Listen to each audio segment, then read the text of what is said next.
Does Trump have a secret weapon of chaos that can make Putin be off balance? No. Intellectually, they are not in the same league even. I mean, nothing wrong with Trump. He's not dumb by any means. But he still didn't shed his main thing as the real estate hustler from New York. He didn't. And in this particular case, he communicates with not just lawyer and the good one. He communicates with the former director of FSB, professional intelligence officer, who is trained very heavily in psychological assessment. But yeah, listen, these guys, as I already said, you can quote me, okay? I respect. I was on the record for now in second decade. There is no real professionals or real experts in Russia on the American or for that matter European side, just none. I mean, those who do understand, they're not allowed anywhere in any kind of the position of influence in the establishment or in the political circles. They just don't. It's so simple. And that is why when you listen to it, it's just like, dudes, how about you go and read Russian real history, real military history, real operations, not all this propaganda and all this Hollywood garbage. And the only thing which is correct in this exchange between those guys was that Russia is long-term. Russians don't care, correct? They don't care about presidents. They don't care about nice guys. They don't care how shiny they are. Although Putin, yes, he commended Trump on a number of occasions, no doubt about it. And he even defended him when he stated that he was persecuted for his political position by Biden administration. So, but other than that, it's all long-term. It's all strategy, a real one. Not some kind of this, fluffy rhetoric and pretense that, again, we talk geopolitics. And geopolitics is based strictly on the military-industrial potential and correlation of forces and means. All this was, is, all this will be. As Joe Enline in 1954 stated, I love that the premier of China in 1954, he rephrased famous Clausewitz dictum that, the war is the continuation of the policy by other means. He correctly stated that diplomacy is continuation of the war by other means. Everything is decided on the battlefield. And there is a very good anecdote about this, which is really relevant and pertinent to what we talk about. It's about two Red Army soldiers in 1945 sitting at the steps of the Reichstag in Berlin and say, Ivan, Peter tells Ivan, let's, toast our victory. And Ivan is like, put down and say, he said, Ivan, we have to be joyous. We just won the victory. I said, yeah, but we lost the propaganda war. And so it's exactly what is happening. It's that's the battlefield is always the thing which drives the politics in the end. Sadly, it is the nature of the human, and we can only control and restrain our pugnacious instincts. And of course, the geographical, political, historical, and economic things which make us become what we become, the tribal and very much, violent. So we have to control this violence. But the point is, violence is what human civilization essentially was based upon in many respects. Not all of it, but many respects. Of course, we're talking about especially in Christian faith, where we consider, the humility and kindness, and which are critical things for all that. But war, I'm sorry, show me the time when there was no war on earth.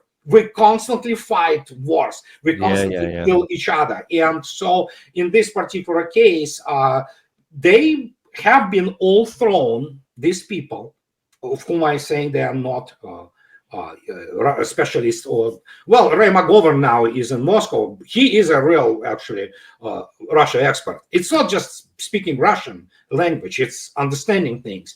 And there are none. You look at this and it's downright scary, and those people go out and they try to influence and somehow, shape their understanding of things. And what they do instead, they create all those fata morganas, all those mythological, virtual castles which do not exist really. And now they have to face reality. Here's an interesting thing. You talk about face reality. Okay, Jack Keane obviously is not in the government. He's just a talking head on TV. He's got his own issues. Kellogg is kind of quasi in the government, but I don't know what planet he's on. But when you look at the actual administration, there's a couple of things out. One from earlier today and one from a couple of days ago that I want to play here that might indicate that actually, to me, do indicate that Trump is recognizing some of this balance of power issues that you say, and is recognizing where he can't go. And we'll see what's going to happen with that. First of all, here's Caroline Leavitt today talking about what the president was thinking about doing in Russia. To your first question about the critical minerals deal, the president is confident that will be signed. Ukraine needs to sign it. They should sign it. It's not just good for the United States to recoup the billions of tax dollars we've spent and onshore some of those critical minerals, but certainly it's good for the Ukrainian people when this war is over to rebuild their country. It's an economic partnership between the United States and Ukraine. That's what the president envisions, and he wants Ukraine to sign that deal. He's confident that they will. As for what it would look like later down the road, I don't want to get ahead of the president, obviously, but again, I will reiterate, he's increasingly grown frustrated in the amount of time our Secretary of State recently said, there's not much more time or effort the United States has to give to this effort, and so we need both sides to come to the table to negotiate. Not much more time left, she said. She referred to something Secretary of State Rubio said. Here is what he did say 2 days before. We think we brought the sides closer than they've been in a very long time, but we're not there yet, and it needs to start happening. We need to start. I think this is going to be a very critical week. This week is going to be a really important week in which we have to make a determination about whether this is an endeavor that we want to continue to be involved in, or if it's time to sort of focus on some other issues that are equally, if not more important in some cases. But we want to see it happen. There are reasons to be optimistic, but there are reasons to be realistic, of course, as well. We're close, but we're not close enough. So I think that the fact that he said this week is going to be important. This is coming on the heels of the previous Monday when the vice president said, wait, we're about ready to walk. We got to figure something out or we're not going to go anywhere. So it seems to me that especially ahead of May 9th, and I wanted you to talk a little bit about the significance of that from the Russian perspective, but I think heading into that, it sounds to me like he wants some kind of decision before that.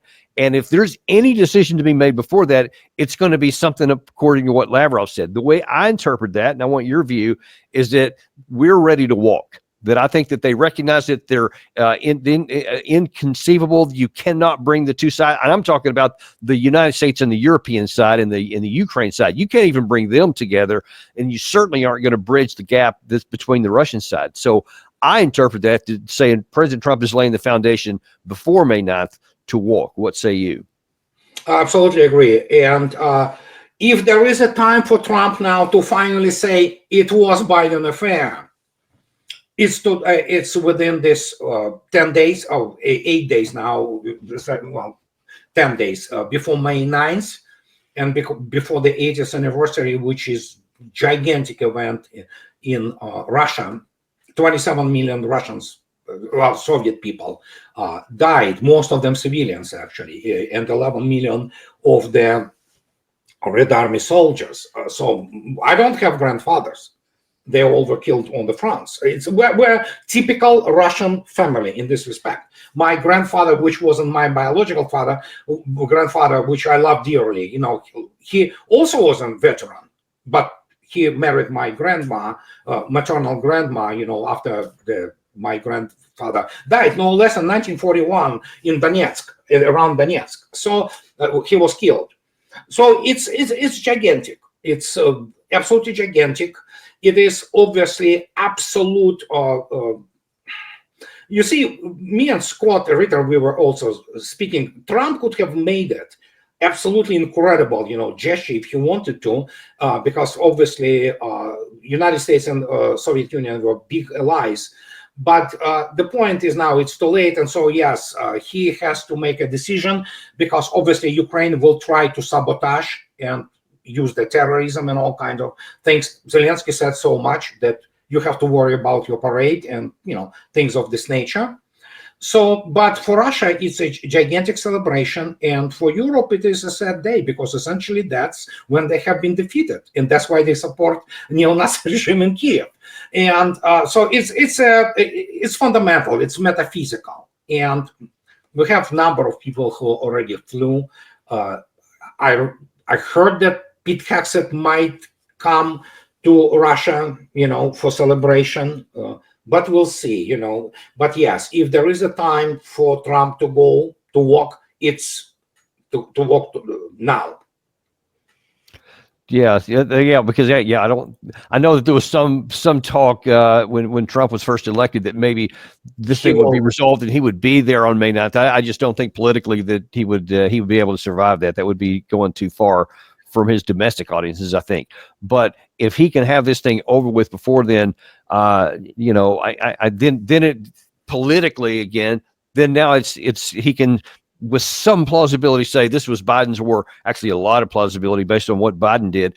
But if he doesn't do that, if he doesn't walk before this May 9th, and then whatever happens after that, then I think he's going to own it. Yeah, he's going to own it. I agree with you entirely. Yeah, that's the time. It's there's no other way around it. It's simple as that. So in the remaining time that we have here, let me ask your best assessment of what happens. Let's say that Trump does come to that conclusion. However he does it, I wouldn't know. But let's say that he has said, I wash my hands. If you guys can't come to bridge the gap, then I can't do anything for you. Y'all figure it out. If he does that, and that means that he stops intelligence support, that means he stops the ammunition flow, certainly doesn't give any more money, and just says, I'll now withdraw. If he does that, what happens on the battlefield?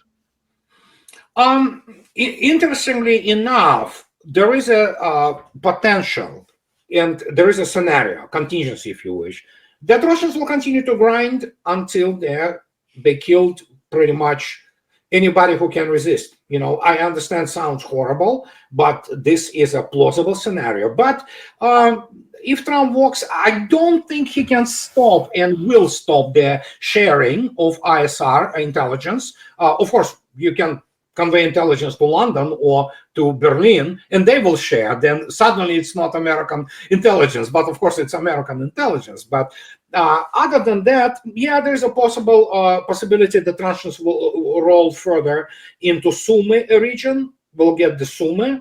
There is something happening in terms of Kharkov Oblast, and there is now again the rollback of the Kherson Oblast. So Russians will reach, obviously, their administrative borders as they existed before the collapse of the Soviet Union. And then that will be the end of the Zelensky regime if he has any kind of opposition, which he does. But it's still too early to consider, so to speak, when he will be offed, either by British or by somebody who wants his power now to govern over whatever is left over of Ukraine, So, and we have the situation, don't forget, there are many people in Poland, well, actually Polish government and others, who are already viewing the, Western Ukraine as the part of their future territories. So Ukraine will be partitioned, and whatever will be left, it eventually will be dissipated politically.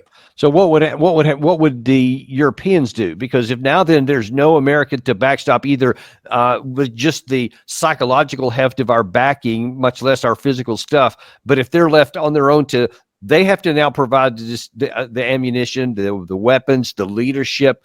Will they be able to handle it? No, they don't. They cannot handle it. And again, ammunition alone doesn't solve the issue. Eventually, which is already happening. One thing which many people do not understand, because they view the videos, and there are all kinds of the, military analysts, who primarily play the video games, and computer games, who go in and say, oh, look at drones. Well, in case of, for example, in case of armed forces of Ukraine, they don't have that much of artillery left. It has been all essentially annihilated. That is why the only thing they have now are drones, which they 3D print, even not far in the tactical rear, okay? they're still getting found out and destroyed. But that's the only way of delivering by them any kind of the long-range fire and even tactical fire. And the other is drones. They throw drones, on 300 a night, in Russia. Russians, of course, shoot down most of them. Some of them get some damage and things of this nature. So they don't have artillery anymore. That's what many people are missing. And they say, those, so to speak, pretense professionals, they say, oh, drones are the future. Of course, they are a very important part. But if you take a look attentively, the still main strike power on the Russian side is artillery, as it always was. It is responsible for the majority of their, basically, the combat deaths on the, on the combat line of the combat contact and into the tactical rear.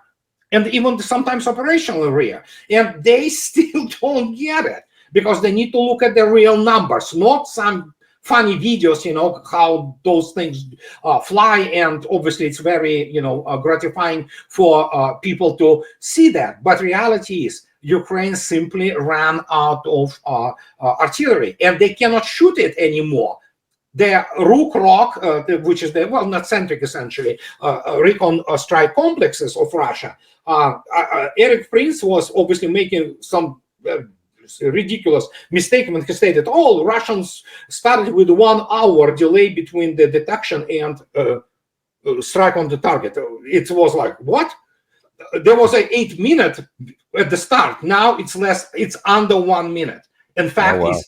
it's counted in the seconds because this is how the whole thing is. That means what you have, even if you have the mortar, which is, for example, even battalion mortar, which is 82 millimeters. Okay, they shoot it. They have to run immediately because it will be detected almost immediately, and it will be response primarily by artillery. Artillery immediately responds. Russian artillery, especially self-propelled guns, which are pre-positioned, or even the tanks, which could be used as the also the mobile or self-propelled artillery. They immediately get targeting immediately. And they immediately respond. Sometimes that's how what many people just omit speaking about because they are so like, oh my God, drones. No, majority of the kills are done on the battlefield by artillery and combat aviation. And so, but yeah, drones are, they look cool, and many people can understand this relative simplicity. But truth is, this is what is happening, and that's the only thing which Ukraine has left. Yeah, and it's unequivocally a significant new advancement in how war is fought. But even like the tanks have been diminished in their importance, but not eliminated. No, they have future. Yeah. Absolutely, yeah.